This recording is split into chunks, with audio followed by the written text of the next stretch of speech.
The tragedy in Numbers is this. The promised land was one hard thing away, one more faith in God step away.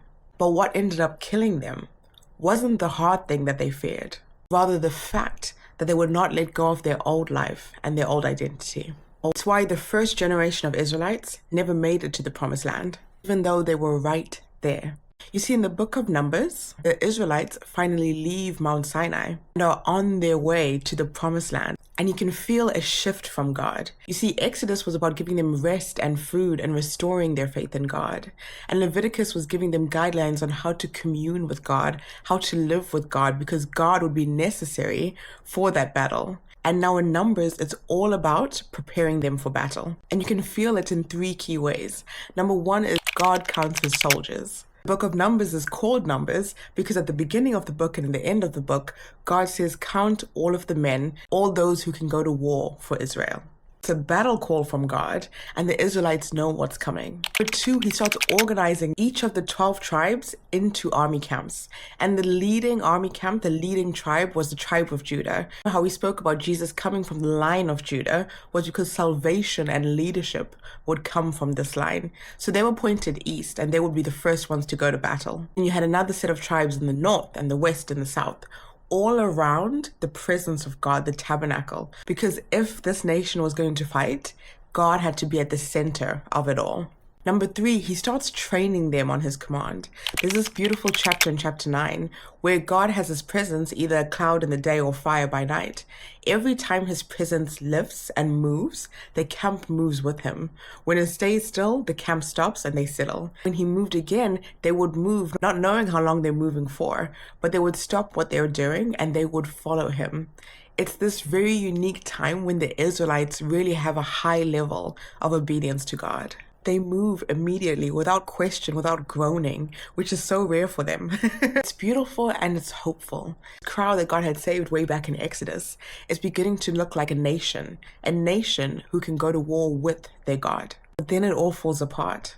You see, they were on their way to their final battle, their final moment before they could go into the promised land. Promised land flowing with milk and honey.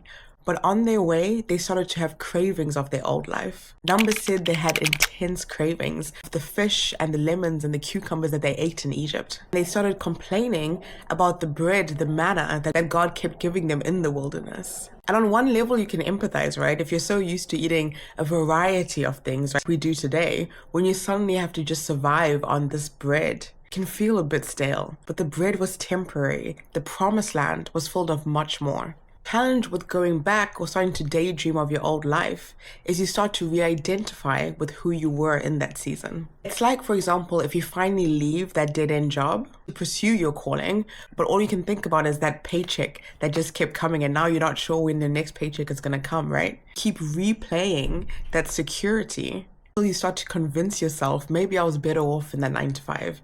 Maybe I'm not an entrepreneur. And the issue for the Israelites is who they were when they were having those cucumbers and those melons were slaves. And that slave mindset is particularly ill-equipped for warfare. And that's what we end up seeing. You see, when Moses sends out spies and says, tell us what you see in the land, all the spies said, the land is rich, it is filled with milk and honey, it's filled with all of these fruits. But 10 of the spies said the people there are strong, they have giants, we can't overcome them.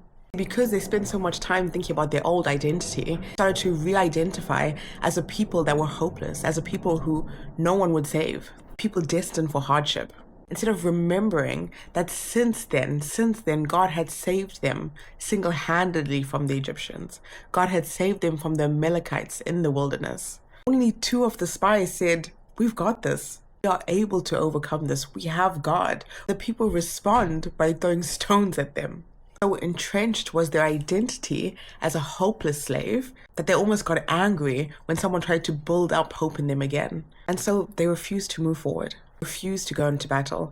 And in doing so, they end up dying in the wilderness. All because they couldn't stomach a temporary hard season and let go of their old life. And the tragedy in Numbers is this. The promised land was one hard thing away, one more faith in God step away.